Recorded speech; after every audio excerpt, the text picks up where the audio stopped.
Água é um recurso natural tão essencial que a maioria das civilizações antigas foram feitas ao seu redor. Qual o grande símbolo da civilização egípcia antiga? Você pode ter pensado nas pirâmides, mas o Nilo foi muito mais importante. Os egípcios dependiam do rio Nilo e das suas cheias para água, fertilização do solo, transporte e muito mais. O maior rio da China, o Yangtze, tem hoje a maior hidroelétrica do mundo, que é a Três Gargantas, mas a importância desse rio é bem mais antiga. Tanto que por volta de 1/3 da população chinesa e 1/5 do PIB do país ficam às margens do rio Yangtze.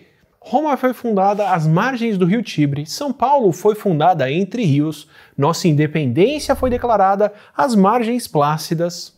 E se a água é um recurso tão importante que dita o que fazemos e onde vivemos, imagina a falta que ela faz quando se torna escassa.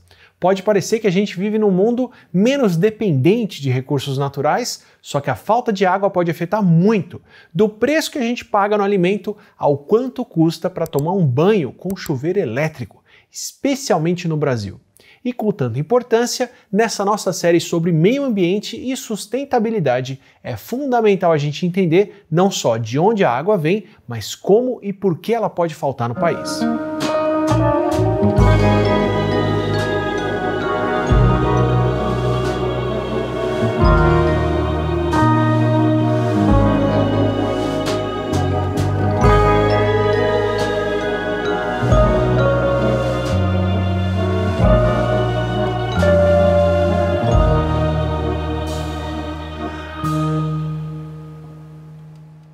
A nossa demanda por água continua crescendo, não só pelo aumento da população mundial, mas também por conta da melhoria dos padrões de vida, da mudança do consumo e da expansão da agricultura irrigada. Em teoria, a gente tem água doce no mundo todo para atender a essa demanda toda. Só que na prática, por conta da distribuição da água tanto pelo mundo quanto ao longo do ano, cerca de 71% da população global vive em condições de escassez de água de moderada a severa por pelo menos um mês do ano. E não é à toa que civilizações parecem já ter terminado ou pelo menos se dispersado por conta da falta de água. A insegurança hídrica impacta não só a disponibilidade da água, mas também o que depende dela. E não falamos só de alimentos, não, ou a qualidade da água, mas também saneamento, higiene pessoal, higienização dos alimentos e até as inundações. Segundo o Fórum Econômico Mundial, as crises hídricas são o maior risco global em termos do impacto potencial, porque elas afetam tanto a integridade social, com todos esses usos que a água pode ter, como o desenvolvimento econômico. E no caso do impacto do desenvolvimento econômico, o palpite que você deve ter provavelmente está bem certo. O setor primário mais afetado no Brasil é a agricultura. Afinal, segundo a Agência Nacional de Águas, mais de 2/3 da água que o Brasil consome vai para a irrigação na agricultura. E para complicar mais o problema, a gente tem uma combinação cruel de ações imediatistas que beneficiam alguns hoje ao custo de muitos no futuro e agora também. O desmatamento na Amazônia, por exemplo, que a gente viu no primeiro episódio dessa série, contribui para essa crise hídrica. Isso porque a precipitação, ou seja, a chuva e a evaporação da água, são os principais fatores climáticos que controlam os recursos de água doce. E aí, desmatar a floresta para aumentar a área de agricultura e de pecuária pode comprometer justamente quem produz a água que viabiliza essa atividade. E no caso da Amazônia, essa influência pode ser bem longa. O hidroclima na região centro-sul do Brasil, que é a região onde se planta 70% do que compõe o nosso produto interno bruto, é influenciado diretamente pela umidade da floresta tropical. Os fluxos da água na atmosfera, que são causados pela transpiração das árvores, que são chamados rios voadores, podem contribuir com tanta água trazida todo dia na forma de chuva, quanto o próprio rio Amazonas carrega.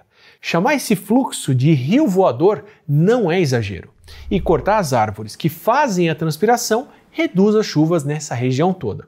Por exemplo, entre março e maio de 2021, o clima seco nessa região levou a uma escassez de água em rios, lagos, no solo e em aquíferos tão grande que muitos reservatórios importantes atingiram menos de 20% da capacidade. E tanto a agricultura quanto a geração de energia foram atingidas. Os preços do café subiram 30%, os da soja 67% de junho de 2020 a maio de 2021 e as contas de eletricidade subiram 130%, já que a gente depende muito de usinas hidroelétricas. Então, desmatar significa reduzir chuva e também reduzir a quantidade de energia que a gente consegue produzir no país, não só alimento.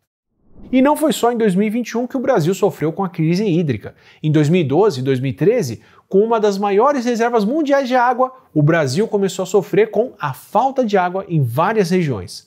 A quantidade de eventos de seca foi tão grave que 1.485 municípios declararam estado de emergência. São quase 1/3 de todos os municípios do país.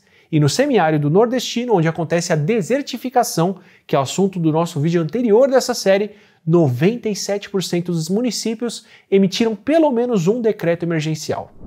Logo depois, a falta de chuvas no Sudeste entre 2013 e 2014 também foi notícia, quando 43% da população dos estados de São Paulo, Rio de Janeiro, Minas Gerais e Espírito Santo tiveram escassez de água, principalmente nas áreas urbanas. Essa seca, que foi considerada a pior em 80 anos, afetou a vida de por volta de 20 milhões de pessoas só na região metropolitana de São Paulo. A mesma São Paulo que foi formada próxima de rios, mas que pode estar ficando sem água por uma influência do desmatamento na Amazônia, entre outros fatores que vêm da nossa ação humana. Agora, se você é de São Paulo ou da região sudeste e não sentiu essa falta de água na pele, muito provavelmente você precisa agradecer aos aquíferos, como o aquífero Guarani, pela água subterrânea que complementa a água de superfície que a gente costuma usar. O sistema aquífero Guarani é um dos maiores reservatórios de água doce do mundo, tão grande que também abrange outros 3 países da América Latina: Argentina, Paraguai e Uruguai, além do Brasil, claro. Conforme a falta de água se torna mais comum e mais grave, a água subterrânea começou a ser mais usada para poder complementar o abastecimento da água que usamos, que são as águas de superfície.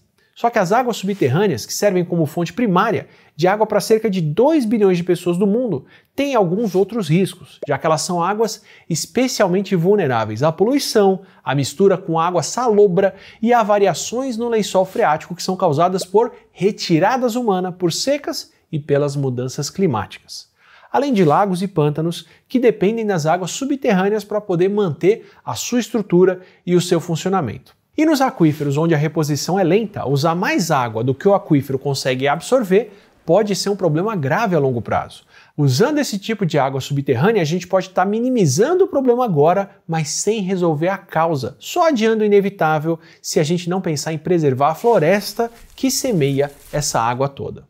Por isso, uma prioridade é encontrar recursos hídricos alternativos. Uma estratégia é captar a água da chuva, por exemplo, o que pode ser uma solução econômica bastante viável em áreas urbanas e suburbanas, já que é uma solução que combina eficiência de custo e vários benefícios potenciais para a economia, meio ambiente e até para a nossa saúde.